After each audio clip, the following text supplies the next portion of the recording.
Welcome to the Escaping the Accountant's Trap podcast. It's a podcast to help accountants, CPAs, and bookkeepers escape what we call the accountant's trap. It's where you're stuck working with low value and high demanding clients, but at the same time, you can't raise your fees because you have a ton of competition. Well, how do you escape the trap? One way is the topic of today's episode, and that's increasing the value of your accounting or bookkeeping practice. To help me with the discussion, I've invited Christine Nicholson, an award-winning professional business mentor, author, and speaker who has helped businesses for the past 30 years. She's an accountant, but specializes in exit and succession planning for accountants. Christine, welcome to the show. Oh, thank you for having me, Adam. I'm really pleased to be here. Yeah, I'm excited about this because one of the things that you advocate for is thinking about your exiting as you're working your business, growing your business. So tell me about that. So one of the things that always amazes me about business owners, it doesn't matter whether it's accountants, it's all business owners, is you get started and you get your first customer, and that's your first challenge. And then your second challenge is getting paid by your first customer. And then it's getting your second customer, and so on. But parallel to all of that, you really got into business for something more. You creating a business is because it's more than a job.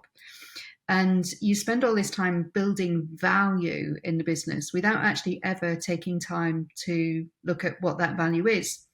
And also to look at, well, if I'm not in the business, what happens? Yeah. And when clients and accountants and their clients, so here's the thing, this is a twofer, because if you're doing this in your practice, you can do this for your clients. Okay. But when you start looking at the value of your business, and then working on all the things that increase the value, well, again, it's another twofer because you do increase the value, but invariably you're doing things that increase the profitability of the business as well. Okay. And if you're doing it for your own practice, you're literally role modeling the way for your own clients. Because you might not have thought about this up until right now, neither of your clients. And they are literally crying out for awareness of what they should be doing to increase the value of their business as well as their profitability, etc. Yeah. And most accountants in practice, as you know, are so busy doing the doing that they can't. They need help to find those things that add more value. And particularly advisory seems to be a really hot topic at the moment. Yeah, absolutely. So I want to jump into the value, what you mean by value, increasing the value of the accounting practice as well as the accountant's clients. But real quick, let's dissect a little bit more the idea that accountants, they essentially own a job. And I'm not sure that many accountants realize that when they start, but somewhere after a few years, they realize, well, I can't really take a month off because I am the business. Yeah.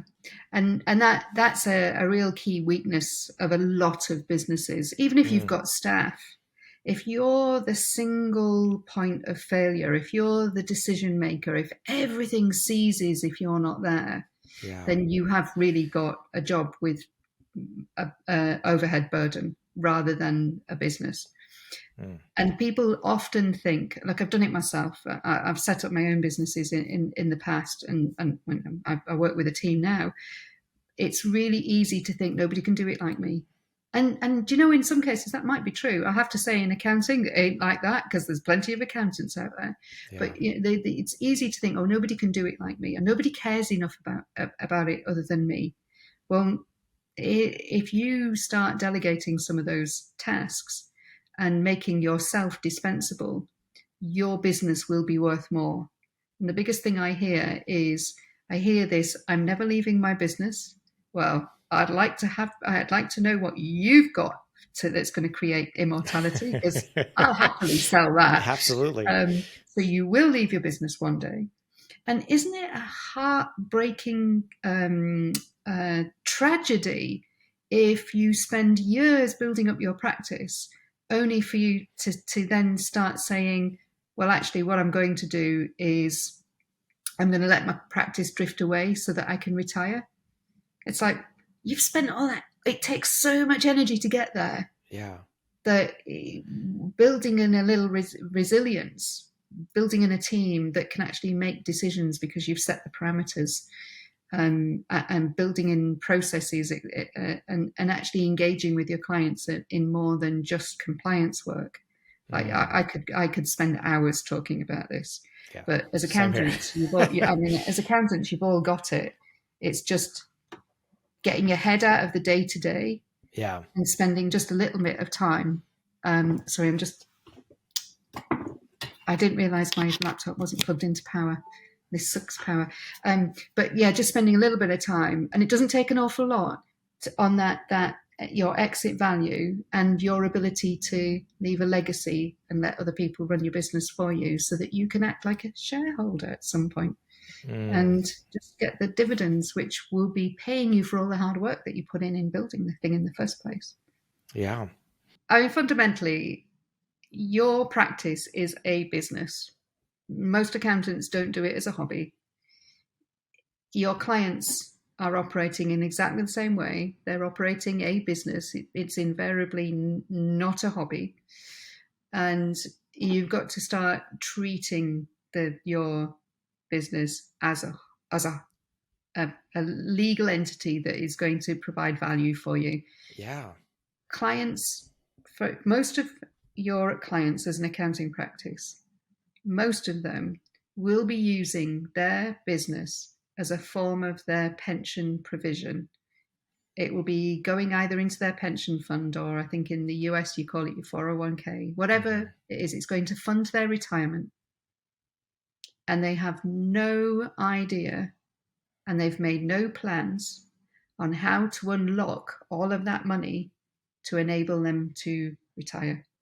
Yeah. And if you start working on it sooner rather than later, you are going to end up with more options and generally more money and an easier exit, and you're going to be able to plan it better. Because the sad fact is that whilst everyone likes to think they're going to live forever, nobody does. Yeah. And more than 50% of all business owners in all sectors leave their business because of unexpected circumstances. And there are 4 that I know are really common: death, disease, disability, and divorce. And these are 4 things that you do not plan for. That's right. So Wow. it's a bit like writing a will. Nobody wants to think about dying, but do you really want to think about the mess that you're going to leave behind if you become unable to work in your business for whatever reason? Yeah. So I love that you're bringing this up, because you're absolutely right. Businesses, we tell accountants all the time that you need to treat your business and your client's business like a machine. A machine's job is to do something specific. A car, the machine of a car, his job is to take you from point A to point B. The machine of a washer and dryer is to wash your clothes. That's the point of that machine. Well, the point of a business is to produce this cash, this produce value that you can use to grow the value of your business, grow the value of your client's business. But the machine's job is to do something specific. And you've highlighted the fact that it would be a sad day when at the end of your career, you've done all of this hard work in your accounting practice, and then at the end you're left with nothing because there is no value. You haven't worked the machine. You haven't done what the machine is supposed to do. So let's talk about how to create value. How would an accountant do that? And like you said, it's a twofer. How could they do that to their own practice while also doing that with their clients' businesses? So here's the easiest thing to increase your fees in an accounting practice. Okay. And that is to simply open a conversation. Like, you don't need to be selling anything, and you can add this at the beginning or the end of a compliance conversation. So first of all, step into the meeting. You're not selling anything. So now the pressure's off, because you're not selling anything and the client certainly isn't buying anything. So you're just having a conversation. Yeah. And I would like to think that most accountants have got clients that they actually like spending time with. Yeah. Because frankly, I'm going to give you some advice. All those clients you don't like spending time with, get rid of them. All of a sudden your life is a whole lot better, and you've got some space for some clients that you do like. Right. Life's too short for bad clients. Absolutely. So given that you typically like spending time with your clients, then actually talk to them like a human being. It's not about the numbers. And I would literally ask the question, is your business going to fund your retirement? So what kind of retirement are you looking at? And all of a sudden, that's putting the client in the future. They're pushing them into the future, which should be, all sunset and roses. And you, as the accountant, have got a unique insight into where their business is right now. So when they start talking about the future retirement that they're going to have, you will be very aware of the gap between where they are now and where they want to be. But That's equally, some of your clients might be talking about, well, in 15 years, I'm going to be, I want to travel and all of this kind of stuff. Want to own a yacht. Yeah, fastest way to get poor, by the way. But they've got these dreams and these things that they want to do, but they're finding that their business is wearing them down. When the conversation can be, well, why are you exiting in 15 years? Why don't we have a look at when you could leave to get the lifestyle that you want? Because frankly, working another 15 years and then not having, or 20 years or 30 years, and not having the energy to go and do those things. I'm a big fan of do things now, because you might not have next year. Yeah. And so you're really just opening a very human conversation. Yeah. And it leads directly into the services that you can offer. There's a couple of things that you've said that I really love, and I want to make sure we don't miss over them. The first is you're having a conversation. You're not having a sales meeting. Yes. And first, I think will lower the anxiety of a lot of accountants and bookkeepers out there, because most don't like selling. I mean, we're not sales people. But you're saying, and I completely agree with, business owners don't even respond to sales people. They respond to people that care. Yeah. And if you care about their business, and who best to be an advocate for the business owner than their financial professional? If they care, then the business owner is going to want to spend time with you. And then moves into the second point you said, is they'll reveal what they want from their business. They'll reveal their vision for their business, their gap, as you called it, which gives the accountant ammunition for how to sell them, how to upsell the value of their services. Yeah. And the sales conversation, it's really low, because it's like, well, if you want to get there, and I know you're here now, here's how I can help you. Now, if you think about those words, here is how I can help you, 7 words, almost no sale in it at all. That's right. But the business owner is paying attention to you. They are hyper-focused on how you can help me. And they love that. Yeah.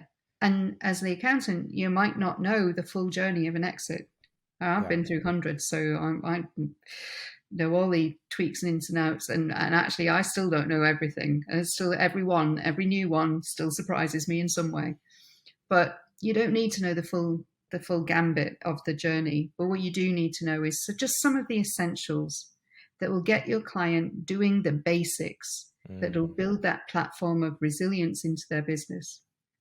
And the increase in profitability, so will also be matched with usually a reduced stress and a slightly more relaxed view and more confidence in what the future is going to hold.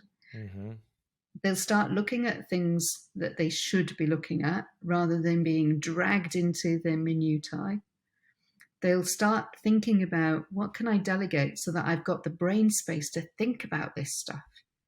Because 90% of business owners never take the time to think strategically. Yeah, they're working in their business. And yet, if they just took half an hour of the day, let's start with half an hour. What do I need to drop in my day?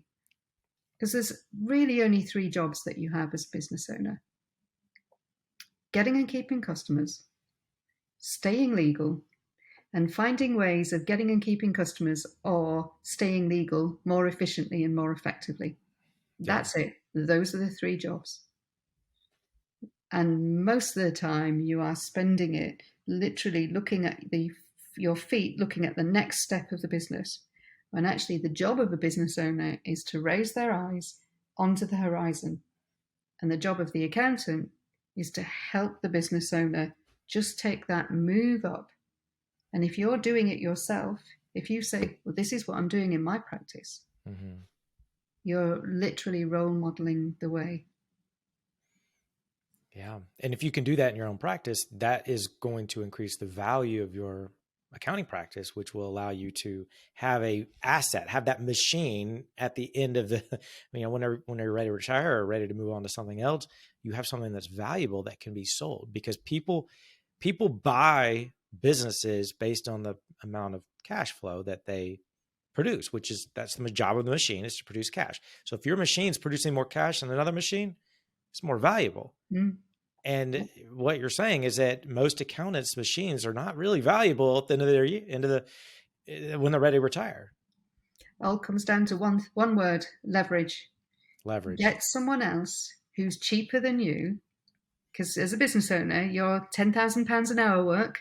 Get someone else who's cheaper than you to do the day-to-day, so that you can elevate yourself into being a decision maker and a strategist. Yeah. And they may not do it the same way as you. I mean, goodness me, they might do it better. Bless the thought. They won't do it exactly the same as you, but they might find ways of doing it more efficiently. Yeah. I mean, like my first job as a qualified accountant, I had 2 lines on my job description: keep us legal and find ways of adding value to this business. And the legal stuff was really dull stuff, like consolidated year-end accounts and monthly management accounts and group VAT returns and like the dull stuff. Yeah. And forgive me, anybody who's listening that actually thinks, well, that's the interesting stuff. So what did I do? Because it was so dull, I made it really efficient, because I wanted to get on to the exciting, interesting stuff. And one piece of advice I'd give any accountant is, if this is starting to make you shake a little, then write down everything that you do every day. And then do that for a week minimum, possibly 2 weeks. And then start looking at all of those things that you're currently doing. Now, does it fit the 3 jobs: getting and keeping customers, staying legal, or making getting and keeping customers more efficient? Okay, they're all allowed on there, but equally, those things are also allowed to be delegated.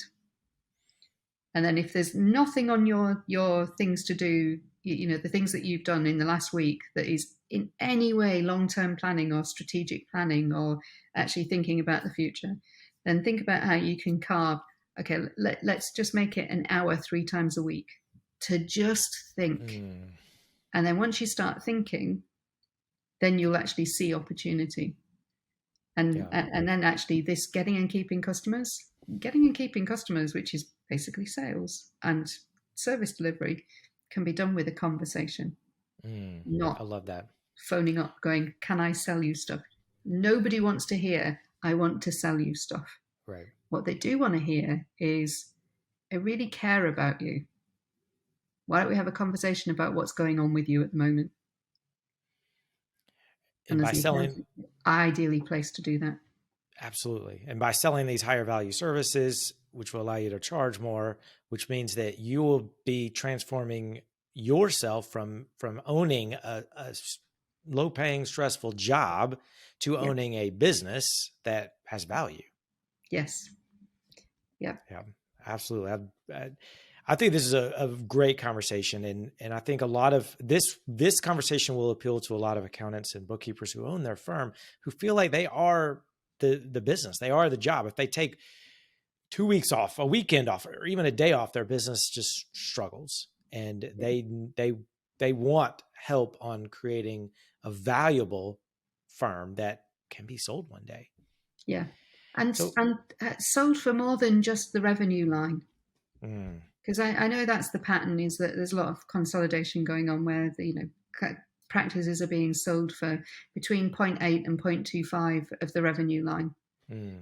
But wouldn't it be really nice to be sold for a multiple of your profits? Yes, absolutely. which means we need to get profits up. Yes, absolutely. So Christine, somebody listening says, I agree 100%. Where can I learn more? Oh, brilliant. I love that question because I wrote a book about it. Excellent. You can find my book, Sell It, on Amazon. And it's on Amazon worldwide. Or you can find out more about what I do and how you can use what I do to generate more fees by finding me at businessmentoruk.com. Or you can find me on LinkedIn. You just type in Christine Nicholson, and then you'll see that I come fairly near the top because I get quite a lot of searches. But if you're looking for the right one, I have to say, I think my picture has me with slightly blonder hair. I've changed my curl a lot. But I'm the multi-award winning business mentor, and you'll find me with all my brand colors there. Perfect. Well, we'll put those 3 things in the show notes. The book, this is called Sell It, and then your website, christinenicholson.com or .co.uk. So my website is businessmentoruk.com. Perfect. Although Businessmentoruk.com. I do work worldwide. Okay, excellent. And then we'll put your LinkedIn in the show notes as well, so anybody can click on it. Well, Christine, thank you so much for being on the show today. No, thank you so much for giving me the chance to eulogize about something I'm really passionate about. And to everyone listening or watching, thank you for spending the last few minutes with Christine and I.